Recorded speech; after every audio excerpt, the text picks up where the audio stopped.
over the ENT department at the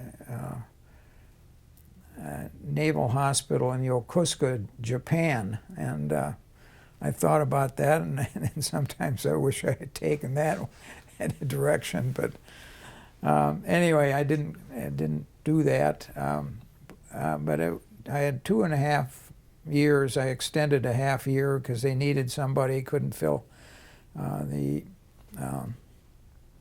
slot, so I stayed another half year, and then I came back to the Twin Cities, and I got a.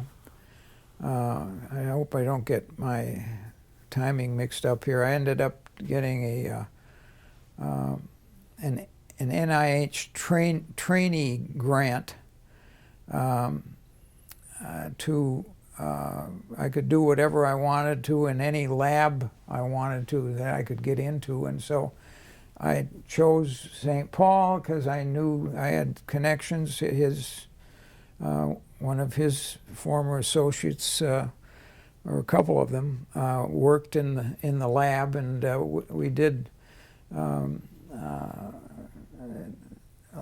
lot of work on the inner ear of cats, which involved first operating on them and putting electrodes in their ears on what they call the round window, and then we'd let that heal, and then we'd do studies of stimulating them with various types of sounds, and then recording off of a small computer which we had back there. Then it would you'd give a sound and then record, and then give a sound and record, and then the results would kind of pile up on one another, and you'd get a readout. What we were interested in, we were trying to find what was going on between the two ears. We thought that there was a connection between one ear and the other ear. In other words, when you stimulated one ear, there was something went across neuroanatomically to the other ear, and we did. In fact, in the year that we did this, we think we were able to identify a pathway, and so that was quite interesting. And I was working with a guy who was helping with the first pacemaker, cardiac pacemaker, which was a big thing like this, which was coated with silicone and put in the chest. But he designed the electrodes and the coating on them and whatnot. So quite an interesting guy. So then I decided I was either going back to Boston or deciding whether I wanted to go into practice for a while, which I decided to do while maintaining a slight connection with this laboratory. So one of the pediatricians called me and said, we'd like a ENT guy out in Wayzata, and I said, I went out and interviewed with him, and it looked like a good deal. They were a good bunch of guys. I think there were 4 pediatricians together, and so I was there for 3 years, and then somebody at a meeting said they're looking for somebody over at St. Paul Ramsey, and ultimately that's where I ended up for 35 years. So I was there for 5 to 6 years, virtually alone, but if I needed help, I could always get one of Kent's partners over to help on cases that I didn't feel comfortable with the residents. So, and it's been it was a great job. I worked with some fabulous people over there, would have rotations of 3 residents every 3 months, and then usually accompanying them were students who came over for 3 weeks. So I had students, residents, and so I was kind of going back and forth trying to, monitor what the residents were doing, and at the same time trying to give the poor students some extra attention. So, that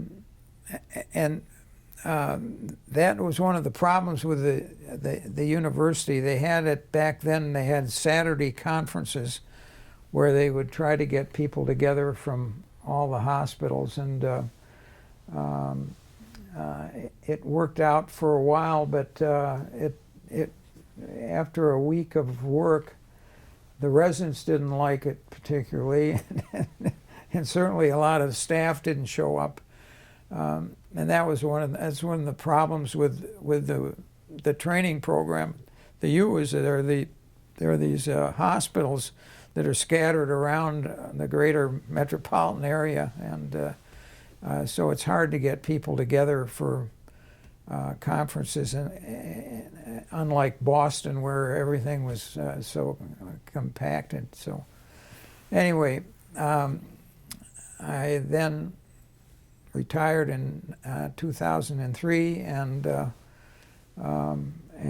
moved to Arizona, and so the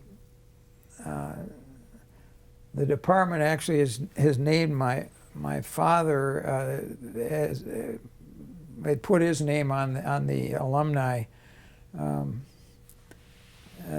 the alumni. What do we call it? Organization, yeah, probably, yeah. Yeah, I think they thought putting somebody's name on, like they do out east, might bring in some more dollars to when they're fundraising. So, okay, so that's where I am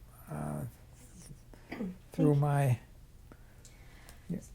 So, speaking of your father, yeah, could you speak a little bit both about his role at the university and in your own professional development? Yeah. Well, as far as I'm concerned, I mean, I was growing up. As I was growing up, he was, doing his thing, and we were one way or another, as a family, dragged into his schedule. Particularly on Sundays, he would after we went to church, and we would end up having to make rounds at two or three hospitals on the way home from church. So we often ended up at the university, which was an entirely different layout than it is today, of course. And we usually stopped in Abbott, where my dad did a lot of work. This was before they merged with Northwestern, and at times I was alone with my dad, particularly on a Saturday or something. I'd go over to the university with him, and on a couple of occasions, actually, I watched him do procedures under local in the clinic there. So I mean, I was exposed to that when I was a young boy, and I continued to be exposed when he was always going away and going to conferences, and back then there was very few people flew, so he'd take the train. Occasionally I would go with him when he was going to a conference in Chicago, for example, which I love to go to, and love the train ride, of course. So anyway, I found out early that I was probably going to go into medicine. I never remember a magic moment when I thought, oh, this is it. But so so I was exposed that way. And then when it came to colleges, in the worst way, I wanted to go to Stanford, and somehow I ended up in Harvard. Not a bad choice, but doubt that I could get in there today. But anyhow, so he played a major role, obviously in my going into medicine, and obviously he went to Columbia Medical School, if only for 2 years. It was he loved Columbia, he loved New York, and so when the choice came up of where to go, I ended up at Columbia. So, and there were some other reasons too. As an aside, I used to play rugby, and I think one of the issues in my